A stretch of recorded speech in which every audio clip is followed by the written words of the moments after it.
October 2015. A cool autumn day. John Bren receives an unusual phone call. It seems to come from an unknown number. He hesitates for a moment, but eventually picks up. Hello, this is John Bren. Who is this? A distorted voice responds, dripping with mockery. You're a loser. If John Bren weren't John Bren. But John Bren is not just anyone. He is one of the most powerful people in the world, the director of the CIA. His tone turns serious as he interrupts the taunt. How did you get this number? The voice chuckles, as if amused by the question. It was easy, brother. You're not as smart as you think. Bren narrows his eyes, his grip on the phone tightening. What do you want? The reply is chilling in its nonchalance. I don't want anything. You already belong to me. Bren's patience thins. How much do you want? We want $5 trillion. The voice declares, almost playfully. The US government quickly classifies the call as a serious security threat, labeling it part of a larger conspiracy aimed at stealing sensitive information, harassing high-ranking officials, and engaging in cyber terrorism. While the caller seems to treat the situation as a joke, the implications are anything but trivial. Why are you doing this? Bren demands, his voice sharp with anger. The response comes without hesitation. We want you to stop bombing the Middle East.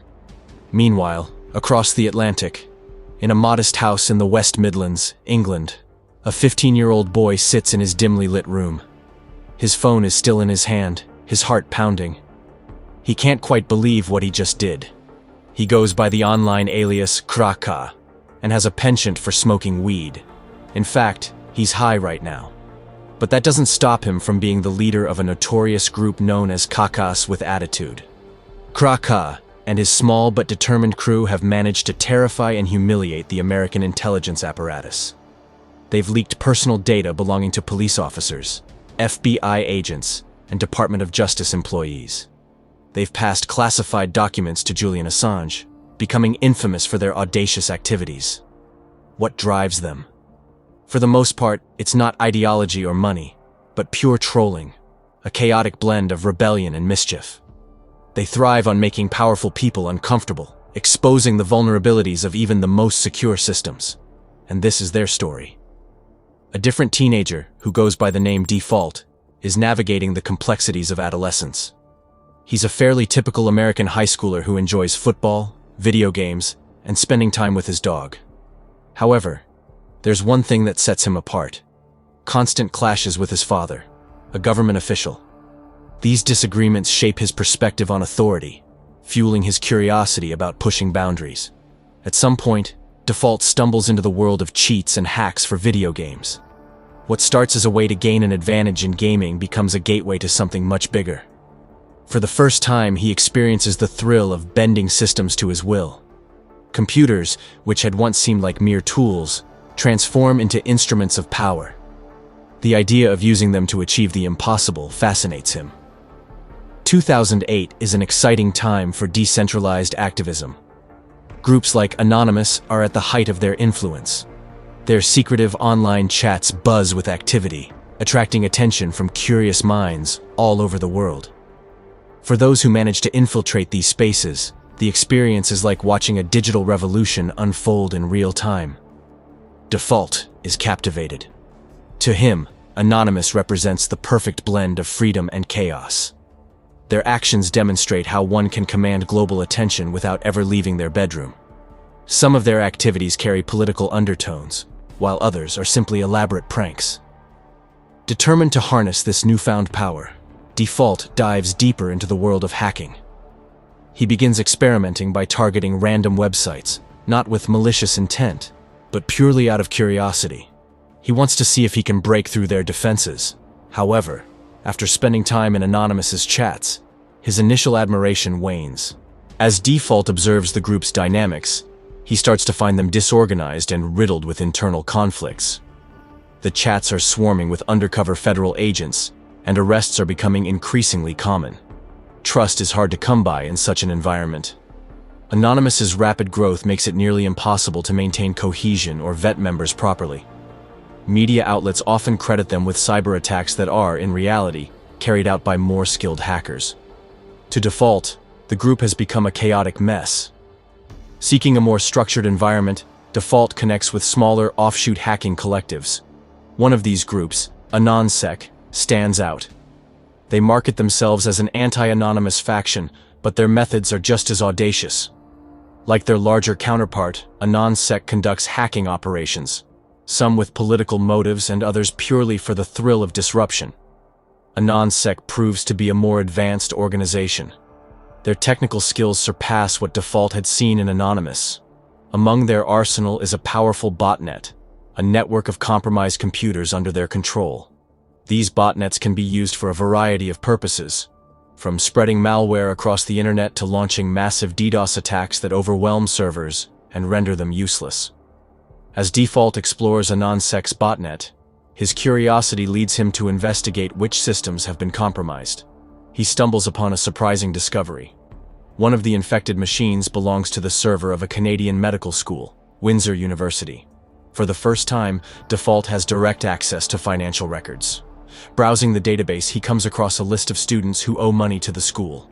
The total amount is staggering, $9.4 million.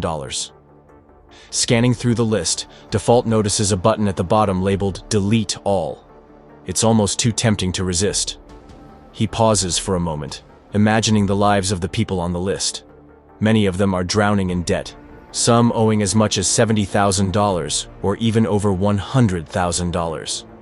The burden is immense, a seemingly endless chain of repayments that stretches on for decades. Without overthinking it, Default makes his decision. I just deleted everything, he later reflects. I accessed the PHP shell and sent all the data to /dev null. It was gone forever. There was no way to retrieve it. Default knew that student loan systems typically maintain multiple backups, but in this case, it seemed like he had managed to wipe out the records completely. His actions erased years of debt for countless individuals, but it also marked a significant turning point in his journey as a hacker. From that moment on, Default would no longer be just a curious teenager experimenting with systems. He was stepping into a world where his actions had real, far-reaching consequences. By 2014, Default's actions had taken on a more altruistic nature. One of his primary targets became the legalized practice of bestiality in Denmark. At that time, countries like Germany, the United Kingdom, and Sweden had already outlawed the practice. However, Denmark remained a haven for individuals with deviant inclinations, attracting people from across Europe. Animal rights activists had long fought against this horrifying issue, often referring to such establishments as dog brothels. It was disgusting. I couldn't believe it was still allowed. I had a dog once, and the thought of someone doing something like that to her made me feel sick. If it had happened to my dog, I think I would have lost my mind, Default later reflected. Determined to take action, Default, along with his associates in the group AnonSec, launched a series of DDoS attacks against websites promoting these vile practices. They flooded social media with harrowing evidence of animal abuse, creating a massive public outcry. The topic quickly gained traction in the media, and the resulting attention sparked widespread protests demanding an end to such barbarity. Finally, in April 2015, the Danish parliament passed legislation banning bestiality. The victory fueled Default's resolve. With his confidence bolstered, he delved even deeper into the world of hacking, sharpening his skills and expanding his capabilities.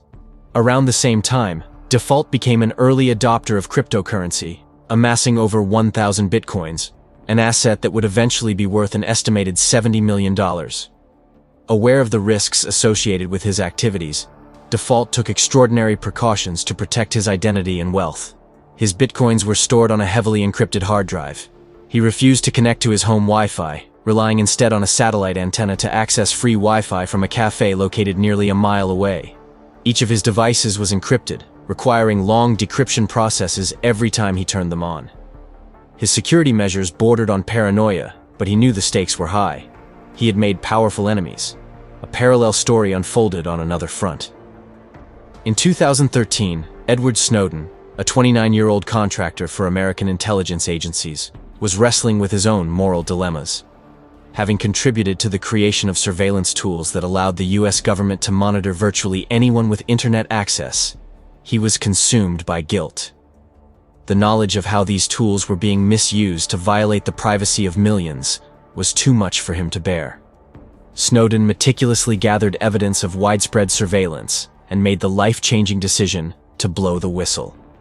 Under the pretense of needing medical leave for epilepsy, he left his post and traveled to Hong Kong. There, he met with journalists Laura Poitras and Glenn Greenwald, to whom he handed over a trove of classified documents. These revelations became a global sensation, igniting fierce debates about the balance between national security and individual privacy. Inspired by the whistleblower's courage, Default began to question the role of government surveillance in his own life. He realized he couldn't stand idly by while intelligence agencies spied on ordinary people. But Default wanted to do more than simply expose these agencies. He wanted their leaders to experience the same vulnerability and humiliation as their victims. Default joined forces with the group KCK with Attitude, led by Kraka, a perpetually high teenager with a rebellious streak. Together, they devised a plan to target the American intelligence community. Their mission was clear: to expose the vulnerabilities of powerful institutions by turning their own tools against them. Thus began their campaign to hold the most secretive and secure agencies accountable, not through formal channels, but through the same invasive tactics those agencies used on the public. For Default and Kraka, this was more than hacking. It was a statement. On the outskirts of a dull former mining town in Leicestershire, England, lies a modest housing complex. In one of the apartments lives a 15-year-old boy who goes by the alias Kraka. The monotony of life in this area leaves most teenagers with little to do besides getting high or spending endless hours online. Kraka has mastered the art of doing both simultaneously. Frustration brews within him. He despises corruption and surveillance, but his anger is most intense when it comes to the United States' interference in the Middle East. I can't take this anymore, he whispers to himself, staring intently at the glowing screen of his computer. Kraka decides to take action, and his first target is James Clapper, then the National Director of Intelligence under the Obama administration. Despite Clapper's high-ranking position, Kraka discovers that personal information about him is surprisingly easy to find. A simple Google search reveals Clapper's phone number and home address. Armed with these details, Kraka gains access to Clapper's email account. He wastes no time publishing proof of the hack on Twitter, causing an uproar online. His bold move catches the attention of other hackers, including Default. But Kraka doesn't stop there. He redirects all calls to Clapper's home phone, to the office of the pro-Palestinian movement, Free Palestine. Activists at the organization are baffled by the flood of calls, while Clapper finds himself in a deeply embarrassing situation. At the same time, Edward Snowden, now a global icon for exposing government surveillance, speaks in an interview with the German channel ARD. The turning point, Snowden states, was when James Clapper, the Director of National Intelligence, outright lied under oath to Congress. He claimed, We do not spy illegally on Americans or the citizens of other countries indiscriminately. That was a blatant lie. These words resonate deeply with Kraka and Default. In their eyes, Clapper and others like him are hypocrites, powerful figures who manipulate their authority to oppress others. Kraka and Default begin communicating through Twitter, quickly finding common ground in their shared frustrations. Their conversations spark a partnership that leads to the formation of a loose collective of hackers. Other like-minded individuals join their cause, creating a team loosely affiliated with CWA, Crackers with Attitude. The group's goal becomes clear: to humiliate the American intelligence community and expose its vulnerabilities. They aim to demonstrate that the supposedly invincible surveillance apparatus is far more fragile than it appears. The group's next target is John Brennan, the director of the CIA. His name tops their list of objectives. This is the man who oversees the vast surveillance machine. We'll make him feel what it's like to be truly vulnerable, Kraka declares in one of their private chats. The team begins meticulously gathering information. They rely on everything from leaked databases to vulnerabilities in government systems. Their intent is not merely to compromise Brennan's accounts, but to orchestrate a public spectacle that highlights his weaknesses. Their preparation is deliberate and methodical. The group understands that this attack will not just be another hack, it will be a statement. With every piece of intelligence they gather, the hackers move closer to their goal. Their plan grows more ambitious, setting the stage for one of the most high-profile cyber attacks the world has ever seen. And when it finally unfolds, the impact will be felt far and wide. Despite its immense resources, the CIA fell victim to a simple yet audacious hack orchestrated by a teenager from England known as Krakow. While browsing publicly available information, Krakow stumbled upon a phone number belonging to John Brennan, the director of the CIA. After discovering that the number was linked to the Verizon network, Krakow devised a plan. He called Verizon's internal tech support, pretending to be a technician, and sought access to Brennan's account. Can you provide your employee ID? Asked the Verizon technician on the line. 7459, Krakow replied confidently. To his surprise, the number worked. With this minor deception, Krakow gained access to Brennan's account details, including his account number, PIN code, and email address. Using this information, he hacked into Brennan's AOL email account. Inside, Krakow discovered the director's personal cell phone number. Krakow shared his findings with Default, and together they launched a campaign of harassment. They spammed Brennan and his family with endless prank calls and taunting messages. Uncertain of the origins of the harassment and worried about his safety, Brennan enhanced his family's security and went into hiding. Among the items found in Brennan's inbox, Krakow discovered a completed SF-86 form, a highly classified document used to collect detailed personal information for security clearance purposes. The form contained sensitive data, including Brennan's criminal history, psychological records, and other private details. What would Snowden do? Krakow pondered as he sifted through the files. He decided to hand over the documents to Julian Assange. By October 2015, WikiLeaks had published the files, creating a global uproar.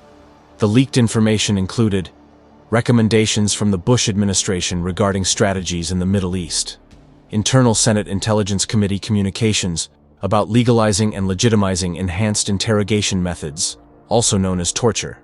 Krakow and Default, now working as part of the loosely organized CWA, Crackers with Attitude group, escalated their activities. They hacked into the account of Mark Julian, the deputy director of the FBI, uncovering a database containing the personal information of 99,000 employees of the Department of Justice and 20,000 FBI agents. These records were promptly leaked online.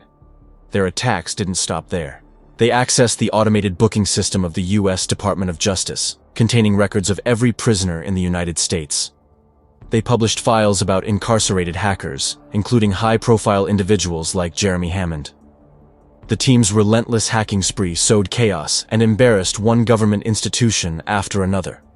Krakow and Default knew that their actions would have consequences.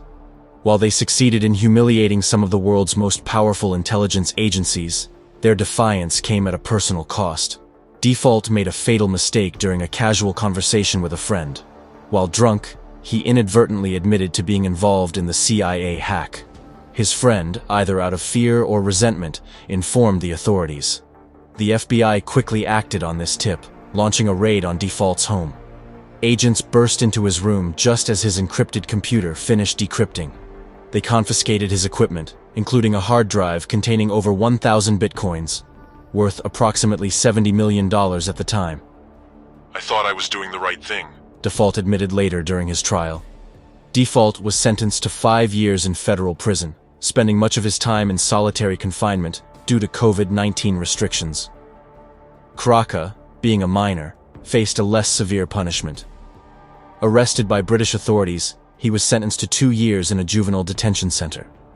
Today, Krakow claims to have left his criminal past behind. He aspires to build a legitimate career in cybersecurity and focus on creating a stable future for himself. The stories of Krakow, Default, and Edward Snowden highlight the heavy toll of challenging governmental systems.